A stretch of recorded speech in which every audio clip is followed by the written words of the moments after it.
é tarde nem é cedo para conhecermos a Zalda.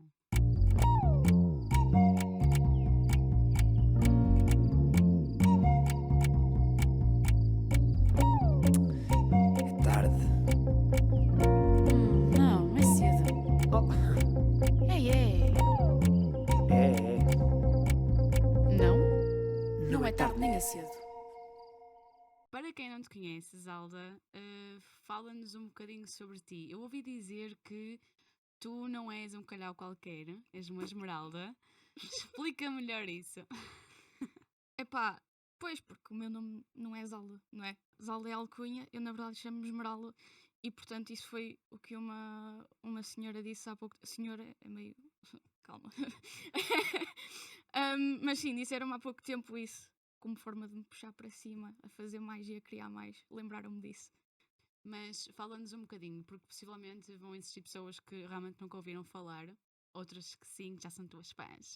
Mas quem é a Zalda? Então, basicamente, eu sou uma pequena menina jovem feirense neurodivergente que começou a estudar moda por necessidade e eventualmente isto virou um trabalho. Ok. Dizer que esta bela camisola foi feita pela Zalda, muito Exatamente. estilosa.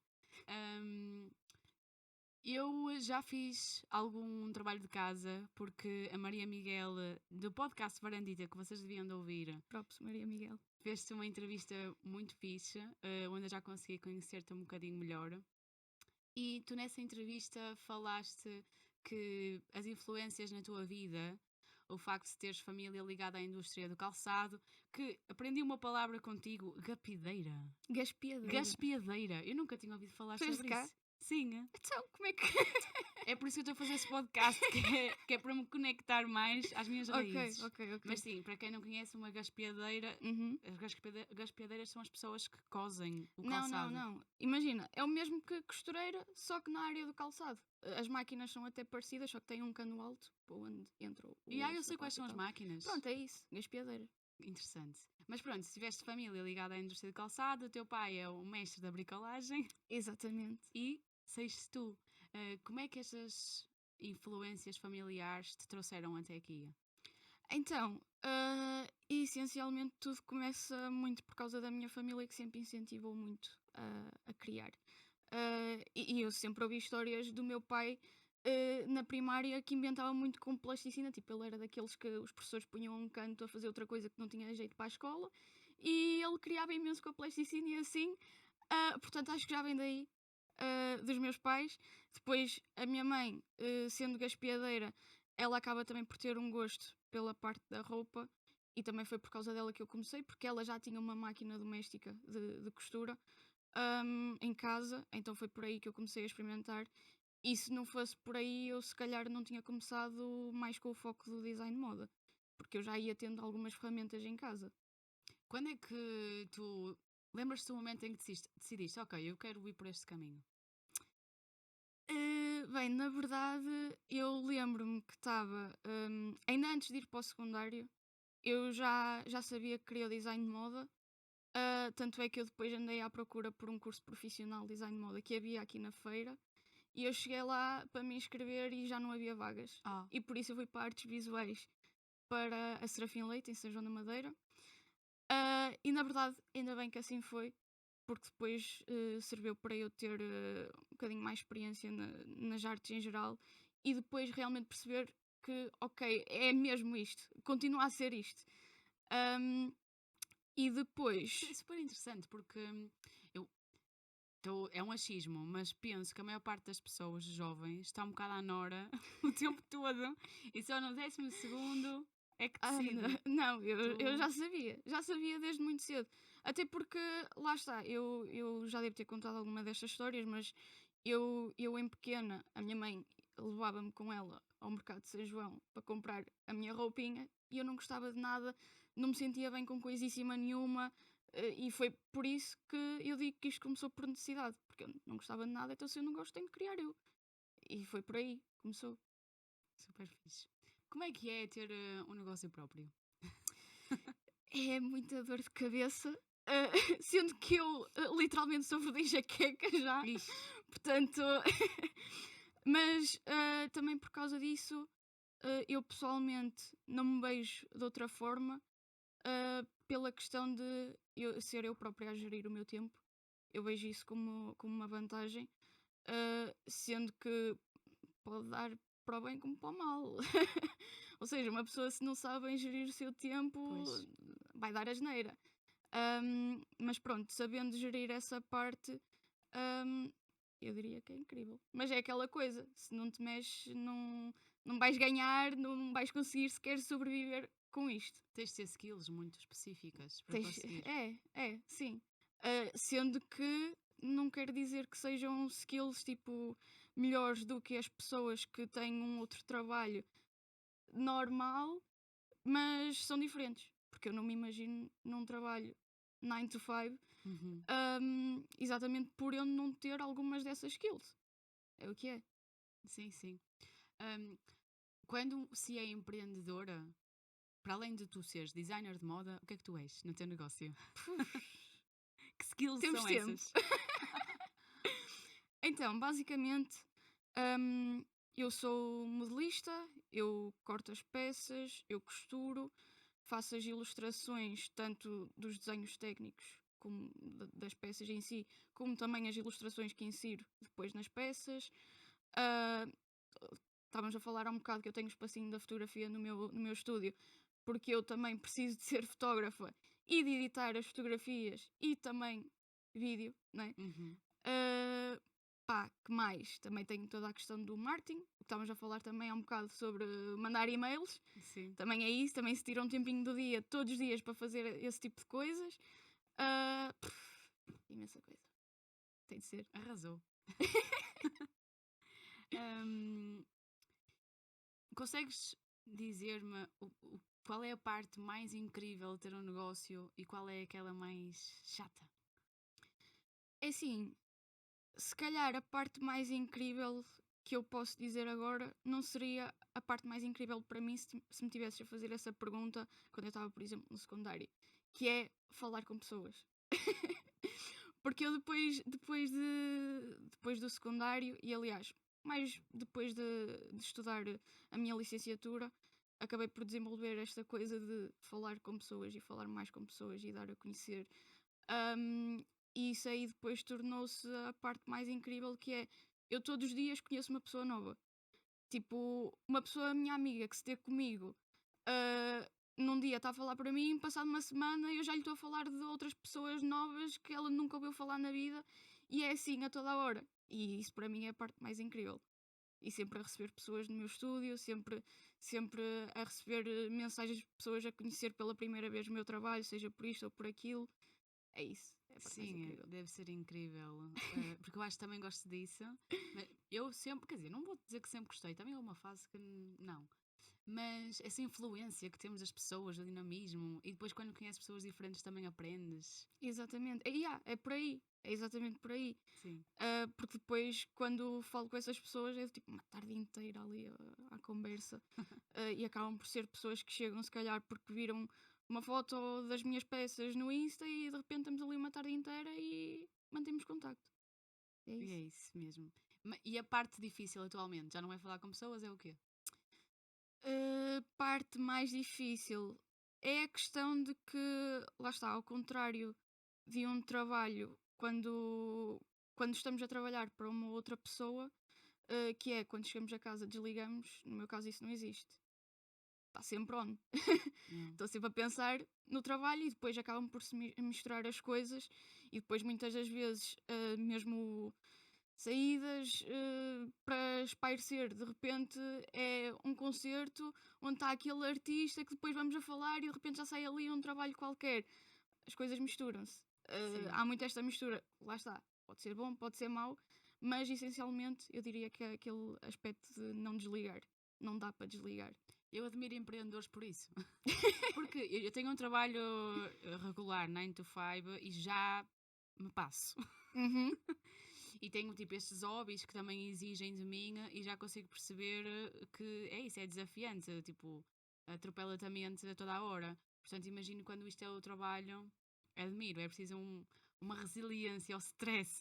É isso. É tipo, não podes mesmo desligar, porque é aquela coisa de se paras, deixas de fazer, se deixas de fazer, não recebes, se não recebes, não Pois. consegues pagar as contas. É isso. E é sempre aquela coisa, estás sempre on, não consegues desligar. Consegues dizer-me algum erro que tenhas cometido no passado e que afinal de contas foi uma coisa maravilhosa? Uf. Por acaso, acho que sim. Ahm, será que eu quero falar disto? Ai, se não Hum, quiseres, também, eu passo esta pergunta à frente. Não, mas pode ser, porque é assim, a verdade é que quando eu saí da ESAD, quando acabei o meu curso, isto aconteceu tudo muito naturalmente, eu estar nesta área, porque sempre que eu acabava uma fase, começava imediatamente a seguir uma nova e sempre ligada ao design de moda. E o que acontece é que eu tive uma experiência menos boa quando saí do meu curso, que teve a ver com o estágio, e que depois, na verdade, isso revelou-se uma coisa boa porque aprendi tudo aquilo que eu não queria para a minha marca. Tudo aquilo que eu não queria praticar na minha marca, tudo aquilo que eu não queria fazer, e até posso dar um exemplo no que toca, por exemplo, a cedências e ofertas de peças a influencers. Ou seja, deu para eu perceber tudo aquilo Tu que não não queres queria. fazer isso? Não, não. E é uma prática muito comum Pois é. na marca de autor. E não só, mas aquilo que eu entendo melhor e que estou mais dentro da marca de autor, que é muito comum mesmo esse tipo de ofertas e cedências, e eu rapidamente percebi também por uma experiência muito má que não queria fazer isso. E isso depois acabou por moldar um bocado os princípios e ideais que eu pratico até hoje com a minha marca.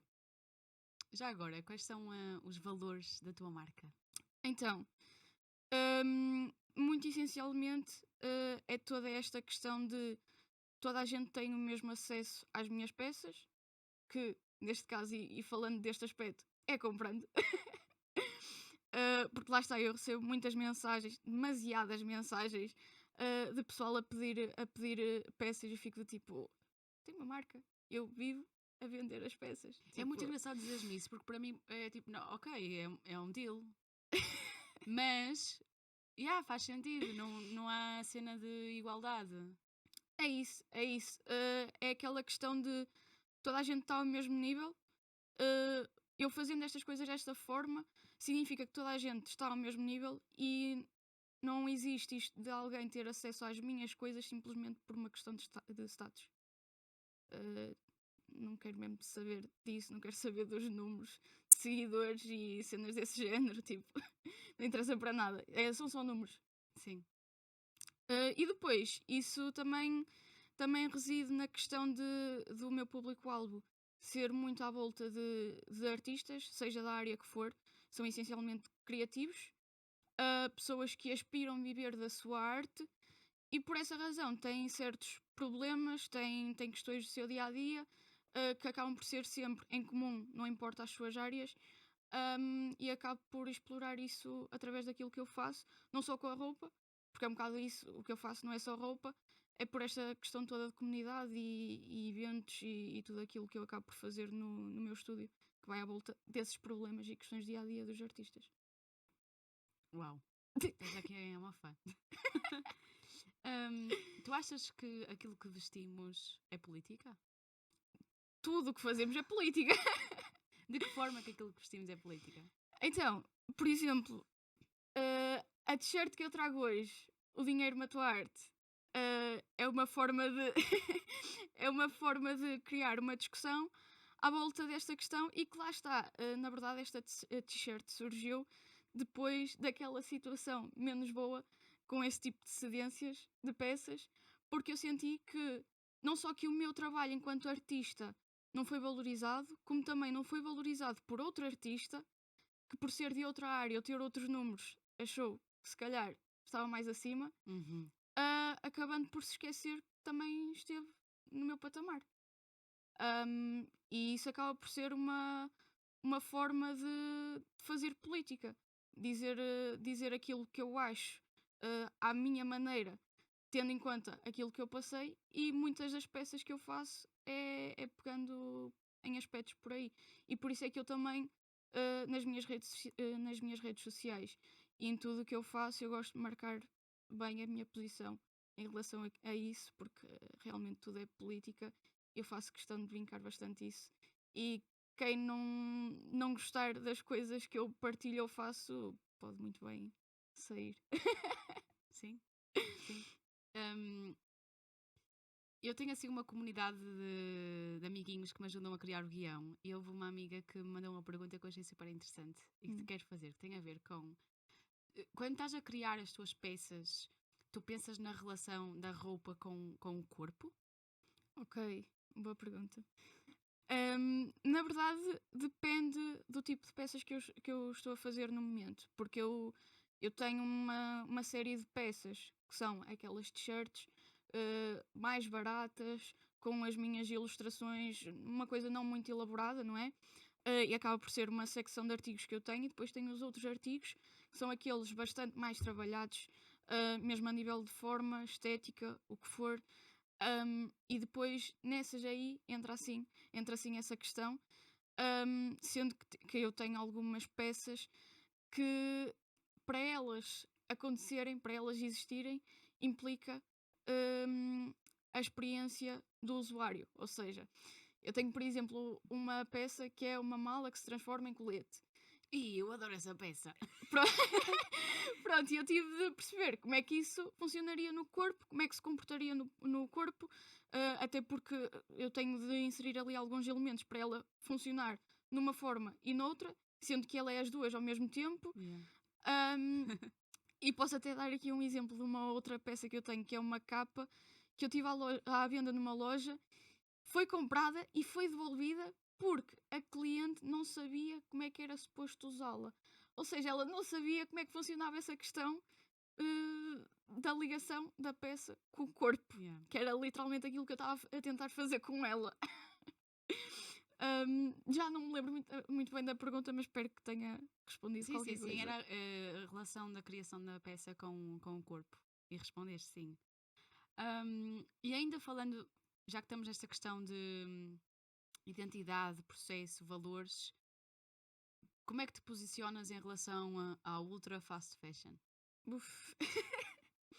Epá, é uma posição um bocado complicada, porque, aliás, a posição é simples, mas digo complicada porque enquanto criadora eu lido com as pessoas que tanto apanham o meu trabalho, como também artigos de fast fashion. E é impossível essas pessoas não compararem.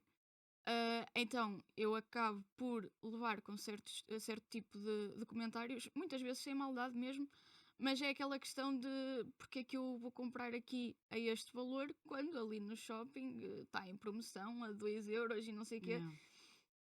Portanto, isso é uma coisa que infelizmente vai sempre acontecer e vou sempre passar por isso. Ahm, mas aquilo que eu ando a fazer e o que tenciono fazer também nos próximos tempos é usar a minha plataforma, seja ela qual for, para educar minimamente as pessoas que queiram ser educadas nesse sentido. Sim. E por isso estou a planear algumas coisas mesmo nessa direção, de explicar não só como tudo funciona, mas como é que funciona também o meu processo para que as pessoas entendam as diferenças entre fast fashion e marca de autor, made in Portugal, handmade e não sei o que, não sei o que mais.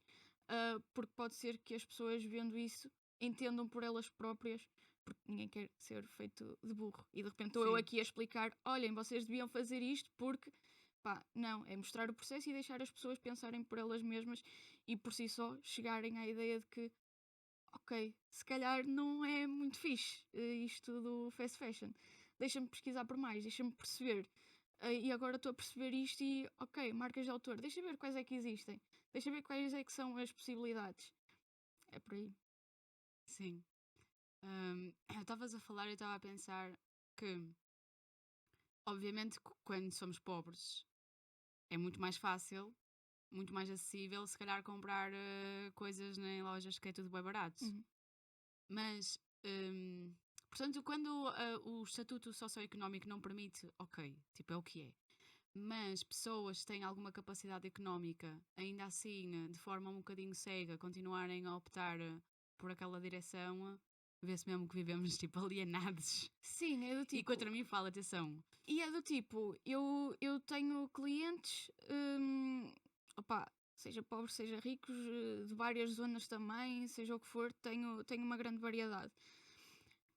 E a verdade é que eu sinto que o pessoal que tem aquele trabalho mais normalzinho, não vou usar essa palavra, seja isso que for, mas esse pessoal assim, aqui da terrinha assim, acaba por valorizar bastante este tipo de trabalho e às tantas eu tenho mais vendas nesse sentido do que propriamente o pessoal que tem mais posses e depois chega até mim do tipo, é fixe, orienta aí.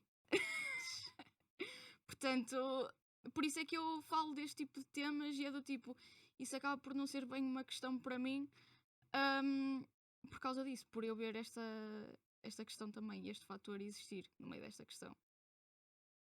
Agora, uma brincadeira. Imagina, eras nomeada Ministra da Cultura ou do Ambiente, alguma coisa do género. Diz-me aí uma ou duas medidas que tomarias em relação à indústria da moda em Portugal. Aí é bem. Não podias ter escolhido pior pessoa para isto. Tu consegues. Eia. Podes pensar. Senhora Ministra. Olha, lembro-me de uma relativa à moda. A tua questão foi relativa à moda, não é? Sim, à indústria da moda. Pá, é que eu tinha aqui uma mesmo boa. Mas diz. Tinha a ver com burcas. Olha, diz. Quero saber o que pensas sobre esse assunto. É a liberdade para poder usar ou não usar. Exatamente. E portanto era uma questão de resolver isso que há pouco tempo foi alterado, não é? E portanto era por dar aí. a liberdade às pessoas novamente. Sim, porque acima de tudo a moda é um bocado isso. E a moda é política e a moda é a liberdade. É a liberdade de usar ou não usar.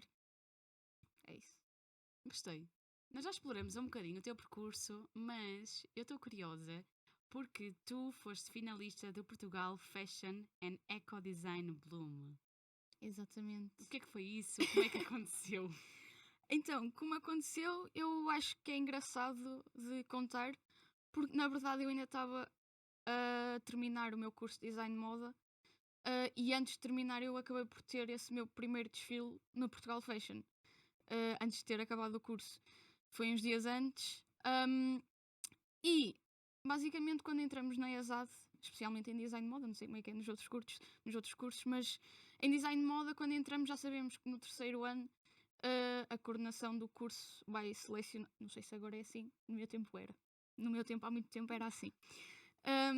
Selecionavam X alunos para apoiarem, darem apoio técnico do que fosse preciso, para participarem com as coleções que criaram para a disciplina de projeto, para a cadeira de projeto, para apoiarem isso numa participação do concurso de jovens designers emergentes do Portugal Fashion, que foi como aconteceu no terceiro ano.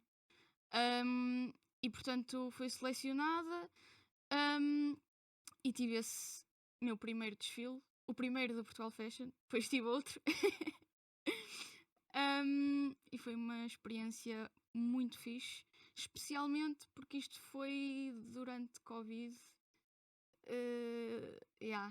Ou seja, eu andava a ter aulas online, depois começámos a ter algumas aulas presencialmente, porque o nosso curso era muito prático, então, por exemplo, modelação passou a ser presencial e haviam algumas dessas sessões, começaram a haver essas sessões, e eu a trabalhar na coleção para depois apresentar no Portugal Fashion durante isso tudo.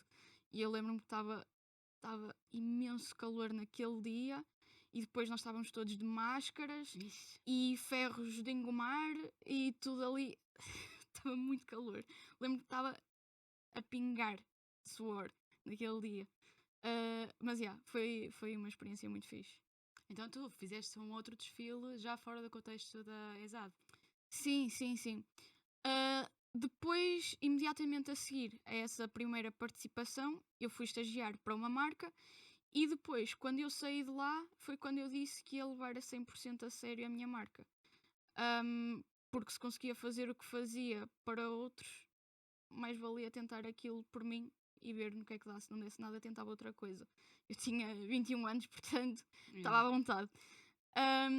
E portanto, eu decidi mandar uma candidatura para o concurso de jovens designers. Não era o mesmo porque esse tal primeiro lá está, era uma versão eco-design em que eles forneciam os materiais e nós depois de receber os materiais tínhamos de ver o que é que fazíamos com aquilo, uma coisa assim do género. Quando na verdade a segunda vez que eu participei era o concurso Bloom, nenhuma edição especial, e o designer tinha de financiar tudo aquilo, que é a forma natural das coisas acontecerem, é o que é. E nessa segunda vez voltei a chegar aos 5 finalistas com direito a desfile, de novo. És muito boa, fogo. Epá, se calhar. E pronto, e tive esse outro momento de desfile, e acho que foi aí também que comecei a receber muito mais atenção para aquilo que eu fazia, até porque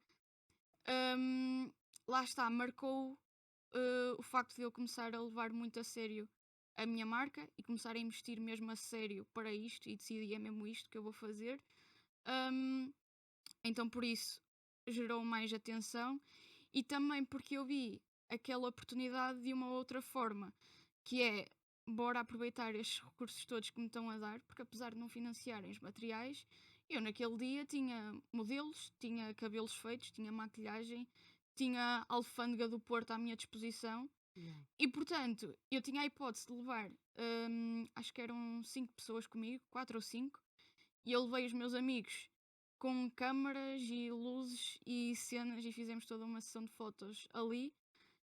Ou seja, a nossa ideia era não estar a contar com o que o Portugal Fashion nos pudesse dar, porque Dar não um pouco sabíamos mais. o que é que podia sair dali. Contar connosco, com aquilo que sabemos fazer, fosse bom ou mau. E fizemos uma sessão de fotos lá na alfândega. Foi muito engraçado porque nós estávamos a coordenar os modelos e a dizer: ok, depois, quando cada um de vocês sair, tem de ir ali ter com aquele meu colega, depois tem de ir ter com aquela, e estávamos assim. Que fixe. Foi uma correria, mas foi muito fixe mesmo, sim. Lá está, foi saber usar esse palco, eu acho. É um bocado isso, saber usar as oportunidades quando elas chegam. Não estar só Sim. à espera, tipo, quando elas chegam, estar pronta. Uma questão, qual foi o teu hustle? Porque parece-me que pode ser muito fácil ir abaixo. Tipo, o que é que te manteve em movimento? É muito engraçado porque, opá, eu não sei se isto é bom ou se é mau, mas basicamente quando alguma coisa corre pessimamente mal é quando me dá mais. Dá-me Power! assim uma cena. É mesmo, não tens noção. É do tipo, por exemplo, quando eu estava naquele meu estágio, lá está, quando começou a correr mal, foi quando eu fiquei do tipo, não, eu vou pegar nisto, vou pegar na minha marca, isto vai acontecer. Eu vou fazer acontecer, ponto. Não tenho outra hipótese. E por exemplo, epá, lá está, em todas as coisas más que me foram acontecendo, é do tipo, nessas situações más é que se diferencia se foste feita para aquilo ou não. Yeah. Porque se fosse outra pessoa, parava. Mas eu sou eu, portanto vou continuar. Ponto. És uma fênix. Renasces das cinzas. Ok, boa. Isso acho que é um bom ensinamento para se levar para a vida. É isso. Se quando vais abaixo ainda assim tens força, ou ganhas ímpeto até. Exatamente. Ok. É isso. Se alguma coisa corre mal e tu paras logo, é porque não era para ser. Não era. Sim. Agora, como eu sinto que a cada coisa que corre mal eu tenho ainda mais força para fazer mais e melhor, se calhar é mesmo isto. Ainda sobre esses eventos, esses desfiles, eu sei que já disseste isto 300 vezes, mas eu acho icónico. De onde é que vêm as patadas desta camisola? Então, eu estava num concerto e eu gosto muito de música tipo rock, cenas assim do género. Isto é bem geral o que eu acabei de dizer, mas ok. Vou dar alguns exemplos, pode ser fixe. Sim, força. Tipo, Máquina, ETA, Travo, pronto. Quem conhecer sabe bem. E estava num mosh numa dessas bandas e, opá, na verdade numa dessas não, porque naquela altura ainda não ouvia isso. Mas pronto, olhei para o chão e era terra batida e eu vi as patadas no chão. E portanto eu depois sabia que precisava de fazer alguma coisa com aquilo. E depois, quando eu estava a desenhar a coleção que apresentei da segunda vez no Portugal Fashion, eu estava a sentir que faltava ali um padrão qualquer em algumas das peças. E pronto, e depois eu pensei nisso. E foi assim que surgiu. E não, eu não mando fazer isto numa fábrica qualquer. Eu tenho uma bota que uso só para isto, ok? Eu acho isso belo. É belo. Uma bota velha que deste-lhe vida para outra coisa. E depois da vida ela está aí, rigíssima. Maravilhoso. Agora outro tópico. Tu és da Rifana. Como é ser um artista na Rifana? Então, isto é uma daquelas coisas que eu acho que se fosse outra pessoa a responder, se calhar não dizia as coisas desta forma, mas eu adoro. Mas tem muito a ver com a minha personalidade, que é, eu gosto muito de estar na terrinha. Eu sou aquela pessoa que passa pelos vizinhos e então, e o Porto ontem? Pronto, eu sou essa pessoa. E então eu gosto muito de estar na terrinha e de poder ter as ferramentas todas que preciso para criar sem ter de sair e ir para um grande centro. Porque muitas das vezes as pessoas, quando falam comigo, seja aqui, daqui da zona, seja pessoal do Porto, o que for, acontece muito perguntarem-me porque é que eu continuo aqui. Porque, se fosses ali para aquela rua no Porto, tinhas muito mais sucesso, muitas mais pessoas, pá.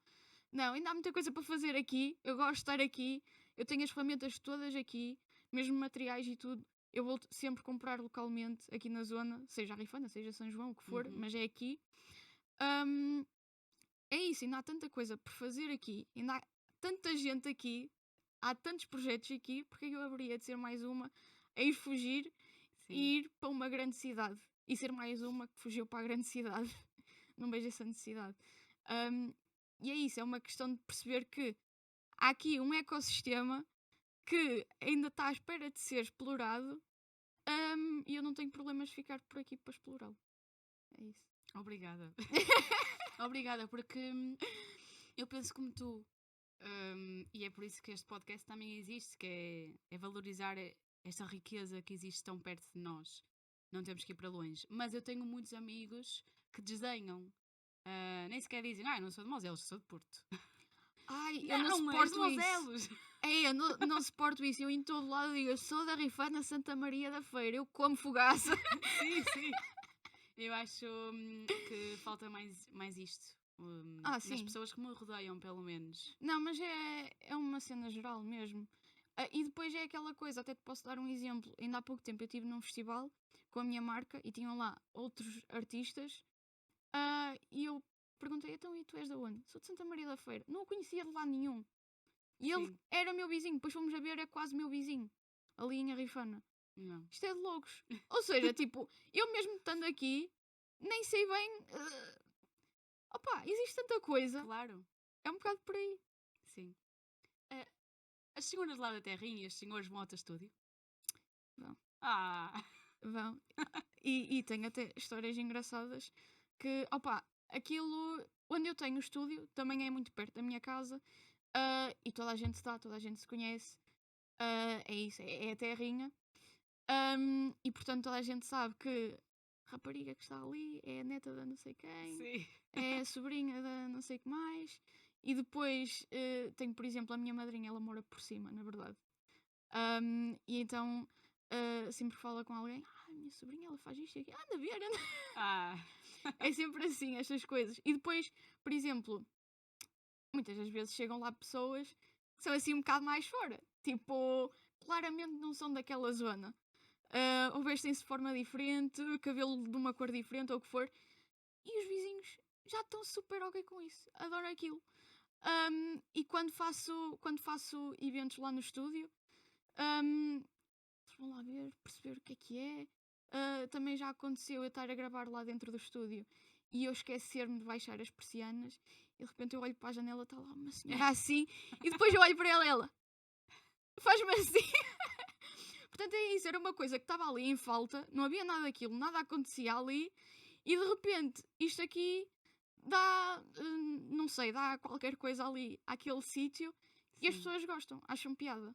De um modo geral, sim, há de haver alguma vizinha rabugenta, isso Sempre é em todo essas. lado, mas que me tenha chegado essa informação, não, e pelo contrário mesmo.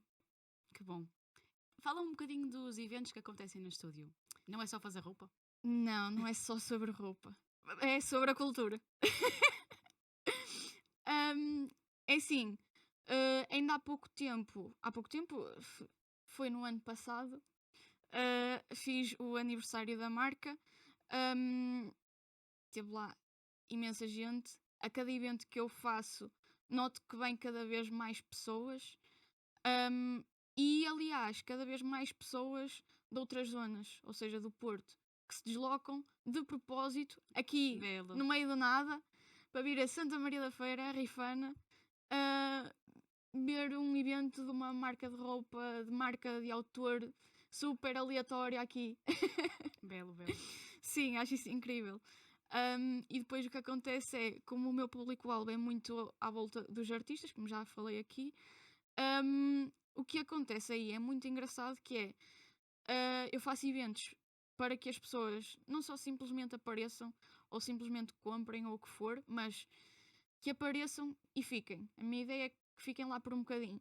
Porquê? Depois começam a conversa. E como uma grande parte é artista, ou se não é artista, tem um interesse muito grande na arte, começam a conversa. Já surgiu dali outros projetos, exatamente Sim. por causa disso, porque o pessoal começa ali à conversa e conhece pessoas novas. E portanto é isso, os eventos acabam por ser este reforço daquilo que é a comunidade e que eu quero que exista com grande força nesta marca, para que não seja só roupa, que a ideia não é só essa. Belo. Juro, tu estás-me a inspirar. É? Eu não sei, eu acho que não estou a dizer pão. Já estás. Fala-me do projeto Sons de Desassossego. Eu tenho uma pergunta. Isso tem a ver com o livro de Fernando Pessoa, o livro do Desassossego?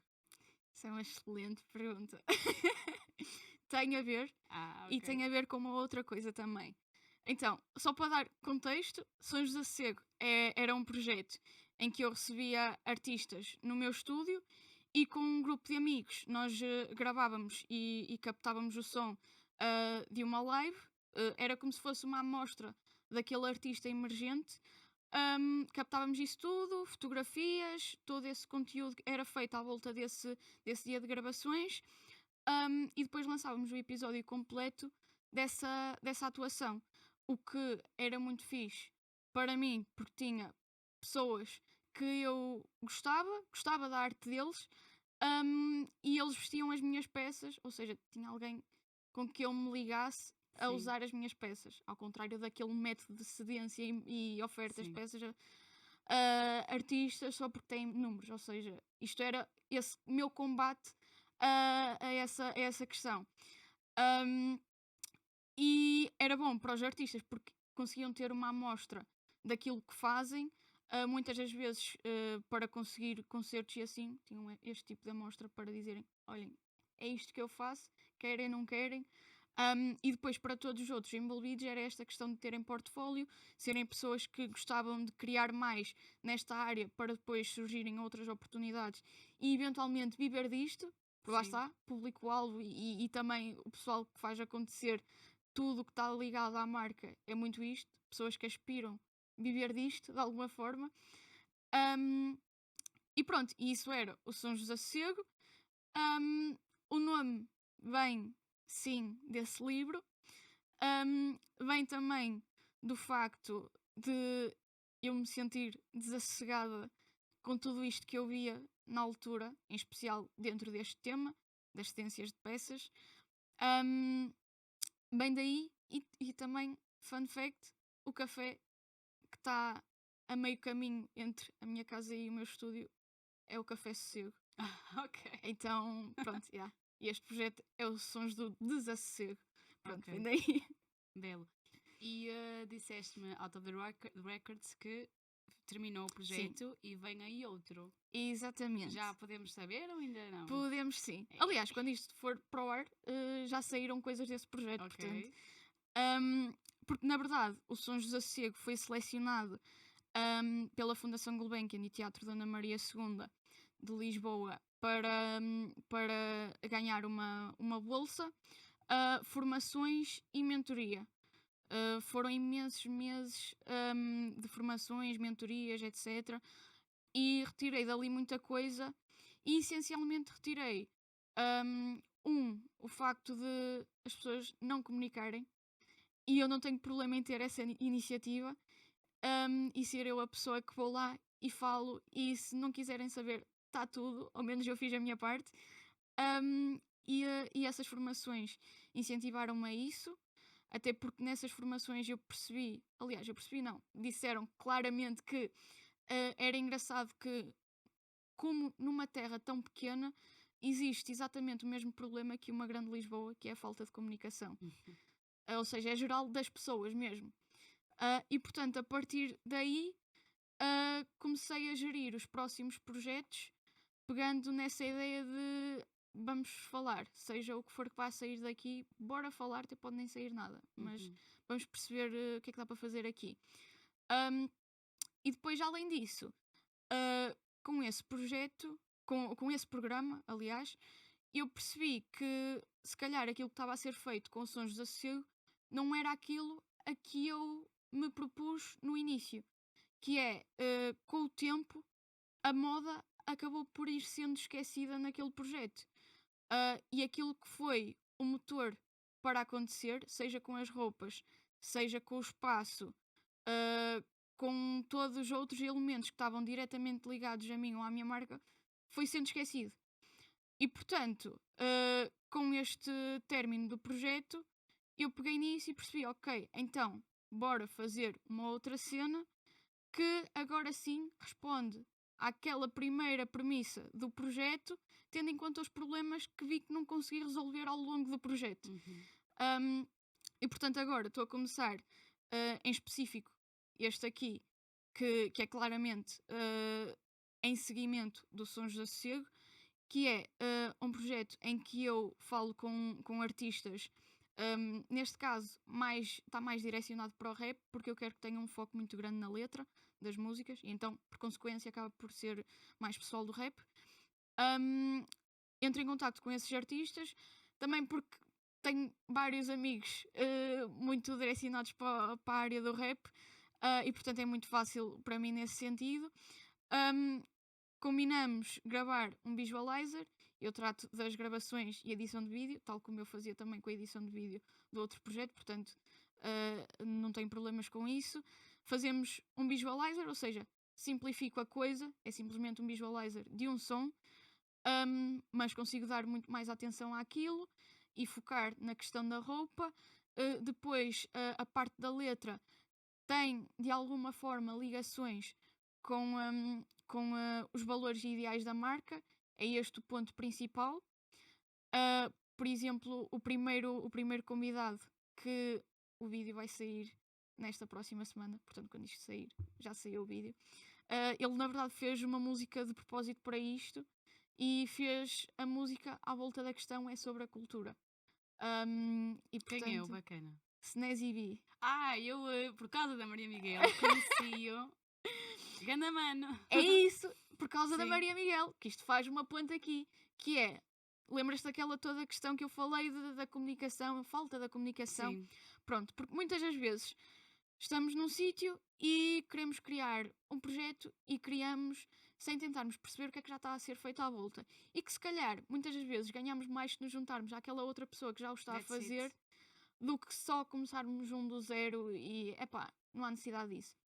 E portanto, eu já conhecia a Maria Miguel e nesse sentido falei com ela e disse-lhe, o que é que achas de juntarmos aqui? Estou a pensar neste projeto. E era engraçado conseguir organizar com cada um destes convidados um dia em que nessas horas gravamos visualizer, sessão de fotos de estúdio com as minhas peças, e depois eles ainda vão ao programa dela dar uma Sim. entrevista para ser um dia completamente full circle para o artista. Para mim, eu tenho aqueles meus conteúdos. A Maria Miguel vive de convidados também, e portanto juntámos o útil ao agradável. E criámos esta sinergia toda à volta fixe. disto tudo e das pessoas, destas 3 pessoas, que serão sempre 3 pessoas, né? Eu, a Maria Miguel e um outro convidado. E é isso, essencialmente é isso o projeto. Que fixe. Ansiosa para ver. Ahm, eu tinha mais 1001 perguntas para te fazer, mas é melhor chegarmos ao fim. É melhor. É melhor, senão para a edição depois estou tramada. Última e derradeira pergunta. Não é tarde nem é cedo para fazer o quê? Então, se calhar vou ligar isto às cenas que eu faço. Que é, não é tarde nem é cedo para resistir. Porquê? Porque começámos isto a falar de moda é política, o que é isto? Epá, essencialmente não é tarde nem é cedo para resistir, para fazer entender às pessoas que o trabalho artístico é trabalho sim, não somos um bando de desempregados, ok? E é preciso dar a entender isto até mesmo no próprio meio criativo, que às vezes isso está em falta. É isso. Yeah!